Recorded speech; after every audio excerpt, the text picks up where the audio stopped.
Welcome to FPB's Meet the Candidates. I'm your host, Steve Vest. This Cable 10 series allows you to hear, the voter, to hear directly from the candidate on issues important to you. And today's guest is Chantel Bingham. She's a candidate for state representative in Kentucky's 36th district. Nice to see you again, and welcome. Good to see you welcome again, to the show. too. Thank you. Thank you Okay. for having me back. Yeah, well, I'm glad to have you back. So, for people who may not know you, could you just tell us a little bit about yourself and why you decided to take this path in public service? I sure can. First of all, I'm Chantel Bingham, running for State House Representative of District 56, which encompasses all of Woodford County, northeastern Franklin County, and Wilmore and Keene, and a little portion of Jessamine County, Okay. Nicholasville. Yep. I currently serve as the Executive Director of the Housing Authority of Versailles, where I've been for 8 years. I also sit on the Versailles City Council as a member. And we just lost our mayor. He resigned. So that's the big news in Woodford County that's going on. Yeah. But I've also spent 5 years on planning and zoning as a commissioner. I've chaired the Human Rights Commission. I've spent 9 years on our site-based council as my son went through school. Very active in my community with the kids. I've been a cheerleading coach. I've been the dance team coach at the high school, Parks and Rec. And being inundated in the community like I have, people know me. People know what I'm about. They know that I'm about action. Mm-hmm. I also spent 15 years as a state government employee, too. And I was in the Kentucky Department of Fish and Wildlife Resources for 5 years, and state parks, as well as the Kentucky Adventure Tourism. Oh, okay. Yes, where I helped with the trails, the adventure trails, and worked with First Lady Jane Bashir, as well as Lieutenant Monjardo. Okay. And getting those developed. So. Okay. Well, outside of politics and stuff like that, what do you like to do? I don't have time much to do anything right now, honestly. Okay. Yeah. You said you've been on the road a lot? I've been on the road a lot. Just got back from affordable housing conference in, Covington, Kentucky, on Wednesday. So it's there's a lot going on, a lot that we need to talk about, I'm sure. And I'm excited. I've been out here meeting people, getting to know people, listening, and trying to respond as best as I can. Okay. Well, you talked a little bit about your experience. How has that prepared you for this seat? I believe that everything that I've done in my life has led up to this moment. People say, you're crazy for jumping in and running for a state house representative seat. But I believe that people are ready for a change. Yeah. And I threw my hat in the ring, walking by faith, not by sight. And I believe that with people and wanting a change, as I'm listening, I'm going to be proactive, as I always have been. In any committee, any council, anything that I've sat on, I've been proactive. Mm-hmm. They need someone who's going to be able to reach across the aisle and be able to bring people together, and I believe that I'm that person. Okay. Well, what do you think the biggest issue is facing the 56th district? Right now, it's public education. We need to keep public dollars and public money in public education. As taxpayers, we don't need to be paying for private schools for our kids, because I think in public education there are several pathways that you can go. There are several choices that are offered to our children in the public school system, which could be CTE, which could be AP classes, dual credits, STEM programs. We have a lot to offer in public education, and I just believe that public money needs to stay in public education. Our teachers are suffering right now because they're not receiving any pay raises. They're having to pull money out of their pockets in order to pay for resources for their classes. And we're losing teachers every day because of the disparities and not giving those pay increases that they so deserve. Okay. So would you also say that that's the major issue facing the state? Well, the state issue is that the state retirees aren't seeing a cost of living adjustment. And that's one of my priorities. One of my biggest priorities when I become the state rep is to fight for them to get their cost of living adjustments. I mean, my opponent voted against the 13th check for 2 years. But I believe that if there's enough of us that are in agreement, we're going to get it done. Okay. Well, what are your legislative priorities? Anything beyond those two, or? Oh, I have a lot of things I want to do. Okay. All right. Well, working families. Okay. Working families are really important to me because I am one of those families, Yeah. working families, that need tax credits. They need tax credits. They need incentives. Child care is really hard. I have an 8 and 10-year-old. They're boys that I adopted recently. And child care is very expensive. Mm-hmm. And there needs to be more tax credits given to child care. I don't have small children. I don't have babies, but diapers, for example, there needs to be some kind of tax relief for that. And when I become State House Representative, I would like to implement that we do sales tax exemption before kids start back to school for 3 to 5 days, where parents have the opportunity to purchase clothes, shoes, school supplies, and everything, with sales tax not being an issue. Okay. Is there a piece of specific legislation before the General Assembly that you believe the legislature should have passed that it didn't in the past several years? The raises. The raises? State raises. The teacher raises. Okay. The governor put in 11%, but each county is different of how much money they are being allotted and how they can put in toward giving their teachers raises. Again, the money was put toward transportation. I understand that people need transportation, but people also have to eat. Okay. So how would you propose to ensure the state meets its commitments to its current retirees? Again, we're going to fight for them to get that cost of living adjustment. Okay. We're going to have to band together. Okay. There's going to be have to unite strongly. Our first responders are another issue that they haven't received, was House Bill 143, the hazardous duty pay. They're at Tier 2, and they don't get their retirement hazardous duty pay. So that's another issue for me as a daughter of a law enforcement officer. My dad was a deputy on the Sheriff's Department in Woodford County, and law enforcement is really important to me. Okay. I believe in safe gun laws. I do own a gun. I don't want to take anyone's guns away unless there are hazard, to our safety. Right. Which means that they have a background of domestic abuse, they have violent crimes or whatnot, but we have to do it safely, and with those applications that they need to fill out, it needs to be, we need to look at those issues of mental health as well. Okay. That who doesn't need to carry a gun. All right. Well, let's move on to education. In public education system, how do you view the current curriculum standards? Is there anything you might advocate for? Our current curriculum standards are good. Of course, there's always room for improvement, but I believe with them taking the money out of the private schools to fund these, money out of the public schools to fund the private schools, they're going to do away with education. They're telling you to throw away your textbooks.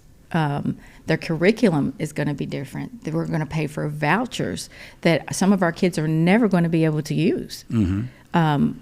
And it comes out of public dollars. So taxpayers are going to be responsible for this. Okay. And the charter schools that they're trying to build are going to come from people from out of state. Yeah. They're going to get money to build these charter schools for people out of state. They'll be up and running for 3 years, and then we'll have an empty building that taxpayers are still going to pay for. Right. This also cuts into the budget. It's in these private vouchers. It's going to cut into the budget, school budgets, where there's going to be a lack of resources, where there's going to be teachers that are going to lose their jobs. Yeah. Well, my next question was about charter schools, and you've already answered that one. So, and you've already touched on amendment number 2. So you're opposed to amendment number 2. Yes. That would Vote give, no. Which would give vouchers and money to private schools. Right, and I feel like those vouchers are just welfare for the wealthy. Okay. Your opposition would argue that it expands educational choice, and so how would you ensure the financial support is equally distributed to low income families if it were to pass? So this is Amendment number 2. This is what I work with every day: low income families, and knowing what the private school sector is. It's those that have money, and those that do not have money don't usually get to go to private schools. Right. Okay, because they have to have scholarships and they have to have their tuition paid.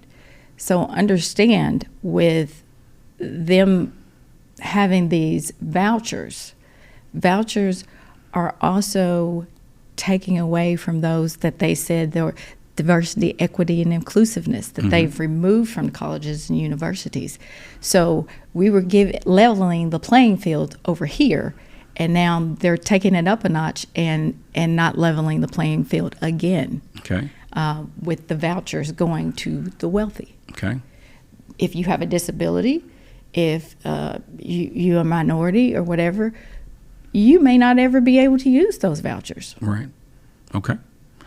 Let's move on to tax policy. There's been an effort in the tax code to move more towards a consumption-based tax code, expanding the sales tax and reducing individual income taxes. How would you ensure that any changes do not disproportionately impact low and middle-class families? Well, ultimately, every decision that we make impacts low-income families. It really does, because they're the forgotten about sector of our communities. And that's one of the reasons that I ran for city council, was because being in the housing authority as the executive director, I saw how my residents were being left out of decisions in the county, how they were last to have their garbage picked up, how they were last after the storms to have the debris cleared. So it is very imperative that we are more of an inclusive community instead of an exclusive, the way that it felt. So tax breaks for low-income families, they still need to have them. They depend on those income taxes when they get them back. Right.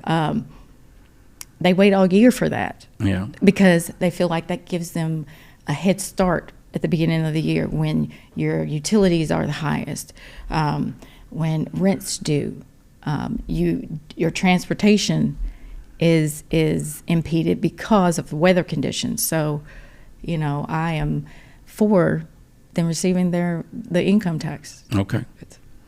How would you? On constitutional amendment number 1. That one has been proposed to clarify voting rights by explicitly stating that only U.S. citizens can vote in the state, which is already the federal law. Right. So, what do you think about constitutional amendment number 1? I mean, we're already doing that, so Okay. it's kind of not an issue. Okay. Do you see any unintended constitutional consequences arising from it? Not at the moment. Okay. Not at the moment. Maybe down the road, but. But you not. just don't feel it's needed? I mean, we're already having people prove that they're citizens, so it's. Okay. And no is my answer for that one too. Okay. When you talked about bipartisanship, reaching across the aisle, and that you were the person to do that, how would you do that when you reach the legislature? Well, first and foremost, I believe that I have been in situations in my work experience where I've had to reach across the aisle when things didn't seem to set right with me. Right. I think you deal with long conversations. Mm-hmm. Sometimes those conversations can be heated. Yeah. And I understand that. But every side deserves to be heard. Right.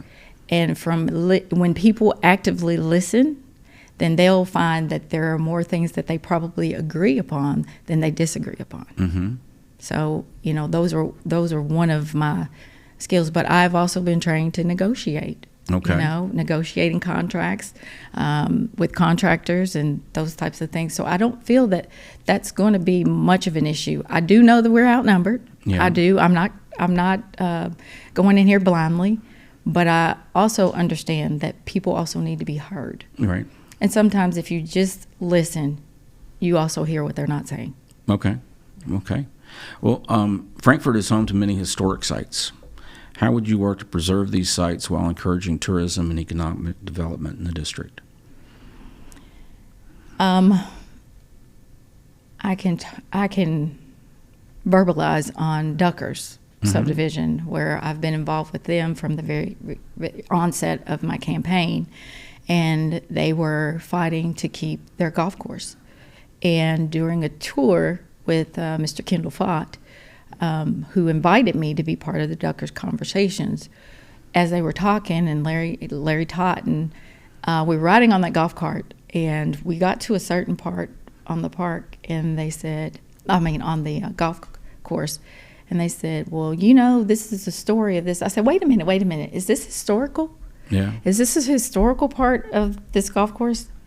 And they said, yeah. I said, okay, well, then you have something. Mm-hmm. You have something good here, because if this is a historical piece of land, then you need to develop a Friends of Duckers committee. Get your bylaws, articles of incorporation together, get all those things, form your committee, and go to Parks and Rec, go to the mayor, the judge executive, and speak with them, because you can preserve this land and make your park. So I'm all about preserving historical properties.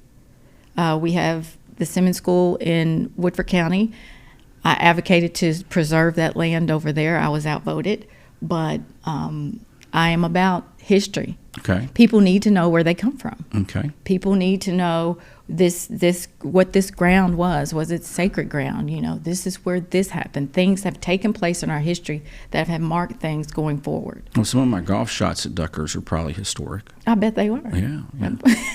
So, did they give you a handicap before we started? Plenty. Okay. Yeah. If you've seen me play, yeah. So, reproductive rights and health.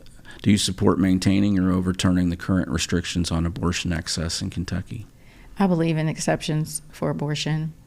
I believe, like President Clinton had said, that they need to be safe and they need to be rare. And in doing so, the exceptions need to be in the case of rape, incest, or the health and life of a mother. Okay. I have my own personal story of, miscarrying in 2018, and my doctor was very honest with me. She said, we can either do a D&C and take the baby out because it was a non-viable pregnancy, or we can wait for the baby to abort itself. She said, but there are so many risks with waiting, and you could develop an infection that can kill you. So in 2018, I had a choice. Yep. As I think all women should have a choice of what to do with their bodies. Okay. Kentucky has the highest maternal mortality rates in the country. What policies would you support to improve maternal health and reduce pregnancy-related deaths?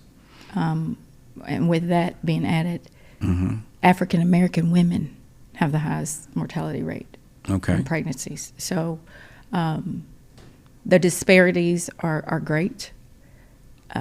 We need better health care for women that are delivering or giving birth, that are carrying their pregnancies. We need a better way to check on the health and the safety of mothers. Okay. And we have to do that through the healthcare system and doctors that are going to be honest. Okay. Kentucky has been severely affected by the opioid epidemic. What specific policies would you support to tackle substance abuse and expand access to addiction treatment and recovery services? I do believe in addiction recovery.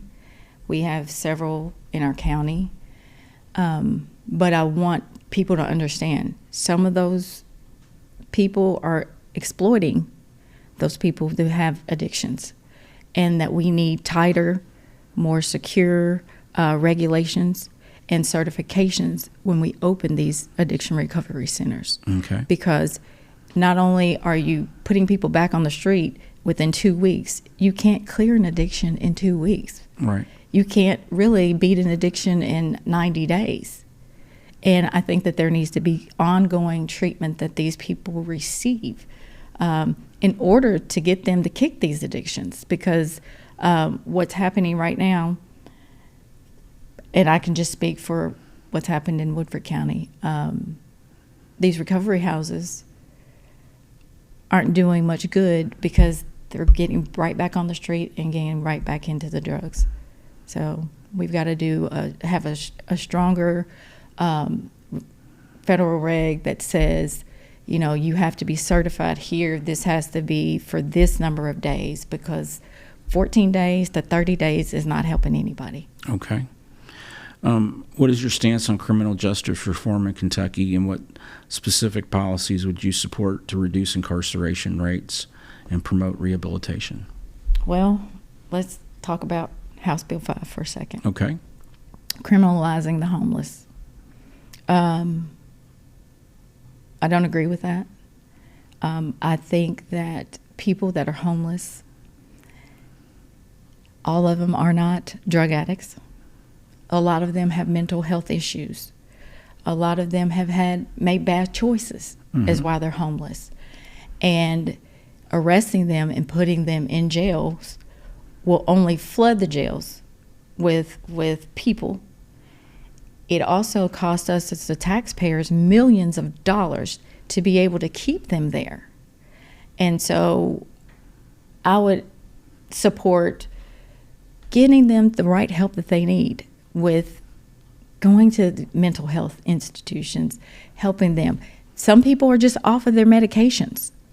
Some people understand, when I'm hungry, I'm hangry sometimes. And if you're homeless and you don't have something to eat, you're a little angry at times. You know, you can become a little angry and become a little aggressive. And our community has what's called the Spark Cafe, where they let the homeless come in and Good food. eat. Yes, it is very good food. Yeah. And they let them come in and eat, and patrons that come in pay for it. Right. And pay it forward. They also, we also have warming station for those that are homeless. And maybe those are things that we try between the hours of 7 at night or even 10 at night till 7 in the morning, to give people a warm place to stay. Yeah. You know, or just sit while they warm up and then out the rest of the day. But I don't believe in overcrowding our jails and costing the taxpayers more money. Okay. So what makes you the best candidate? Well, I believe that people are ready for a change. And I am a person who is proactive. If you elect me as the state representative for District 56, you'll see that I'm proactive. I've never backed down from a fight. And when we fight, we win. Yeah.